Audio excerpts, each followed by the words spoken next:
world is filled with popular images of God. Does the idea of God shut you down? Is the picture of God you hold in your heart one that attracts or repels you?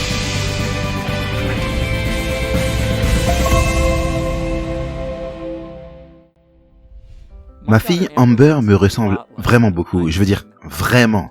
Mais pas d'inquiétude si vous vous sentez désolé pour la petite fille, parce qu'il s'avère que la version féminine de mon ADN, combinée avec beaucoup d'aide de celle de ma femme, donne un rendu de toute beauté. Mais peu importe, une fois, lorsqu'Amber voyageait avec moi à l'international, une agente des douanes lui a demandé avec beaucoup de suspicion « Quelle est votre relation avec cet homme ?» Amber était nerveuse et elle a dit « C'est mon père ». L'agente a dit quelque chose me concernant que je faisais trop jeune pour qu'elle puisse être ma fille, ce pourquoi bien sûr je l'ai remerciée, mais elle ne croyait pas à notre histoire. Donc, sans même dire un mot, Amber et moi avons fait pour l'agente une pose de profil comme des jumeaux. Nous avons dit à l'agente de jeter un coup d'œil à nos visages, particulièrement nos nez identiques. Ensuite, l'agente a dit « Oui, vous êtes vraiment de la même famille » et nous a laissé partir. Eh bien, je me suis excusé auprès d'Amber au fil des années pour notre ressemblance toute particulière. Mais c'est plutôt cool parce que il semble que ça ne la dérange pas du tout. Une fois, j'ai remarqué dans sa chambre une photo de moi lorsque j'avais environ 12 ans. La ressemblance était... c'était frappant.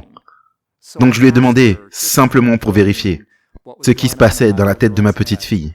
« Hé Amber, est-ce que ça te dérange que tu ressembles autant à ton père ?»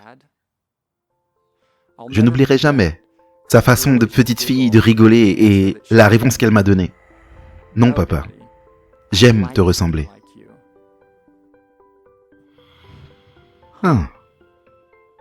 Si vous êtes un père ou une mère, vous devez savoir à quel point c'était doux d'entendre ces paroles. « J'aime te ressembler. » Mais vous savez quoi, je me demande combien de personnes se sentent comme ça à propos de Dieu. Je veux dire, pensez-y.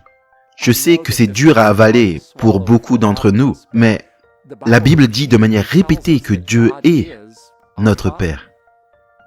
Oui, notre papa, notre paternel.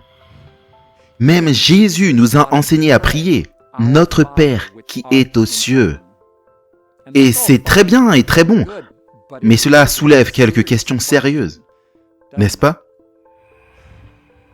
Est-ce que le Dieu auquel je crois est le genre de père auquel j'aimerais ressembler? Je sais qu'il y a de sérieuses sessions de thérapie impliquées dans cette question, mais pensez-y. Je ne parle pas bien sûr de l'apparence physique de Dieu. Je parle de son caractère, la façon dont il pense, la façon dont il sent, la façon dont il se comporte, le genre de personne qu'il est. Est-ce que l'image de Dieu que vous avez dans votre cœur est une image qui vous attire ou vous repousse dans les yeux de votre esprit? Je veux dire, dans votre système de croyance. Est-ce que Dieu est magnifique? Est-ce que vous vous trouvez à vouloir être comme lui ou bien l'idée de Dieu vous refroidit-elle émotionnellement? Je crois que c'est la question la plus importante que nous ne pouvons jamais poser au sujet de Dieu, parce que le fait est que notre monde est rempli d'images populaires de Dieu qui soit conduit les gens dans un esclavage religieux ou dans un violent athéisme, de servir Dieu par la peur ou d'haïr l'idée même de Dieu. Contrairement aux opinions religieuses populaires, je crois que l'athéisme n'est pas la pire chose dans le monde. La mauvaise religion, ça l'est. La mauvaise religion doit être numéro 1 dans la liste. C'est tellement mauvais en fait que la Bible l'appelle, écoutez ça, Babylone, la mère des prostituées. Waouh, maintenant ça c'est un langage fort.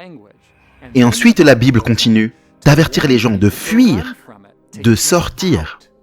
Et la raison est assez manifeste, n'est-ce pas? Parce que lorsque ceux qui prétendent connaître le mieux Dieu véhiculent des choses diaboliques le concernant, de terribles distorsions du caractère de Dieu sont inévitables. Le problème est tellement sérieux que les historiens ont suggéré que l'athéisme est l'enfant sans père de l'Église.